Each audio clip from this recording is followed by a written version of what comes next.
Once your phone is hacked, what is in their hands is not simply your device, it is your future.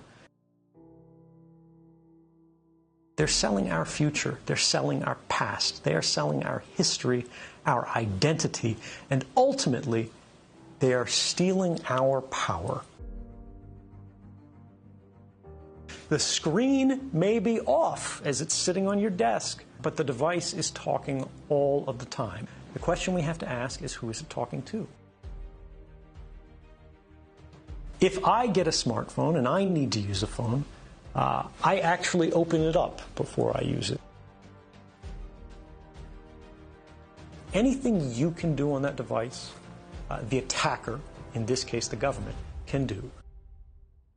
Before 2013, if you said there's a system that's watching everything you do, the government is collecting records of every phone call in the United States, even for those people who are not suspected of any crime, it was a conspiracy. Yes, there were some people who believed it was happening. Yes, there were academics who could say this was technically possible. The world of 2013, we suspected, some suspected that this was happening. The world after 2013, we know that it's happening. The distance between speculation and fact is everything in a democracy. We have now had the first European regulations that are trying to limit the amount of data that can be collected secretly and used against populations broadly. And we have also seen the basic structure of the Internet itself change in response to this understanding that the network path that all of our communications cross, when you request a website, when you send a text message, when you read an email, for so long those communications have been electronically naked or unencrypted. Before 2013, more than half the world's internet communications were unencrypted.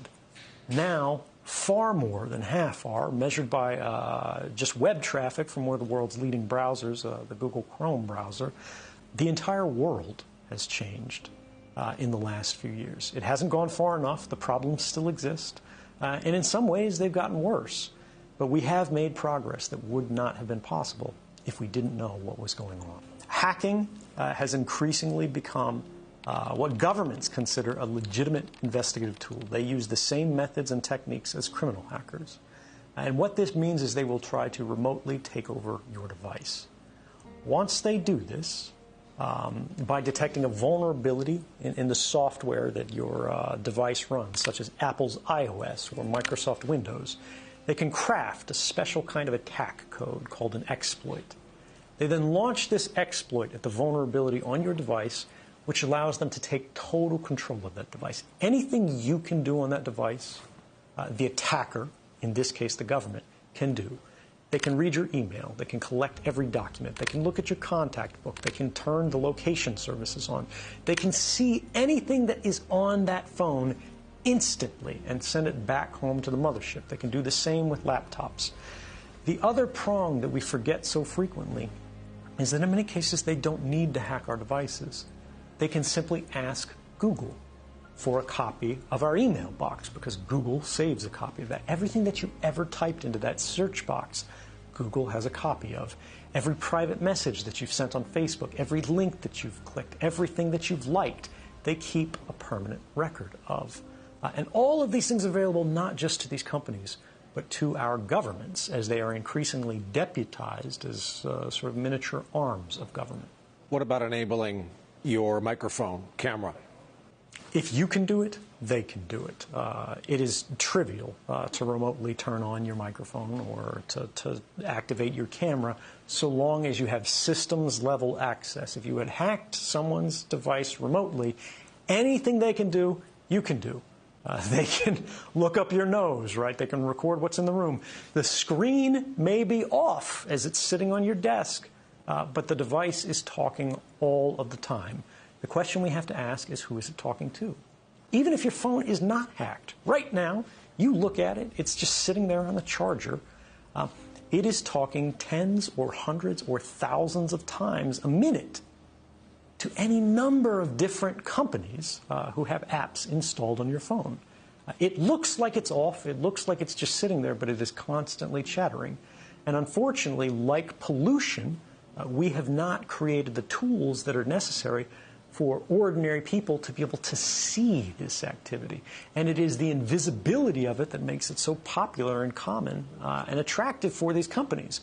Because if you do not realize they're collecting this data from you, this very private and personal data, there's no way you're going to object to it. Once your phone is hacked, what is in their hands is not simply your device, it is your future. But we see how these same technologies are being applied to create what they call the social credit system. If any of your activities online, if your purchases, if your associations, if your friends are in any way different from what the government or the powers that be of the moment would like them to be, you're no longer able to purchase train tickets. You're no longer able to board an airplane. You may not be able to get a passport. You may not be eligible for a job. You might not be able to work for the government. All of these things are increasingly being created and programmed and decided by algorithms. And those algorithms are fueled by precisely the innocent data that our devices are creating all of the time, constantly, invisibly, quietly, right now. Our devices are casting all of these records that we do not see being created, that in aggregate seem very innocent. You were at Starbucks at this time. You went to the hospital afterwards. You spent a long time at the hospital. After you left the hospital, you made a phone call. You made a phone call to your mother. You talked to her until the middle of the night. The hospital was an oncology clinic.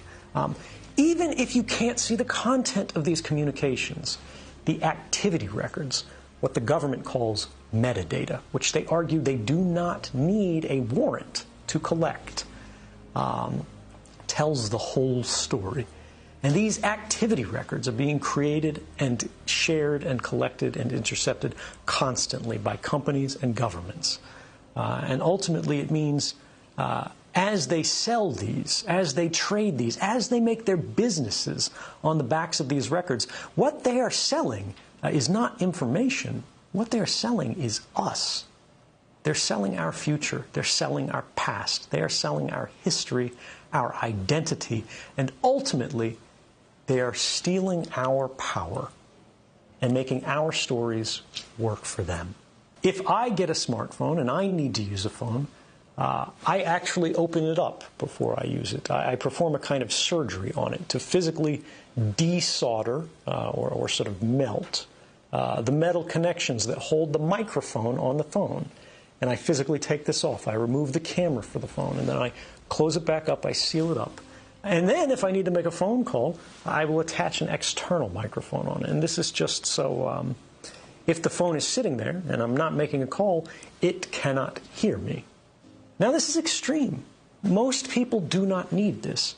But for me, it's about being able to trust our technology. My phone could still be hacked. My laptop could still be hacked. And just as I told you before, the same principles apply to me. If it is hacked, they can do anything to the device that I can do. So my trust in technology is limited.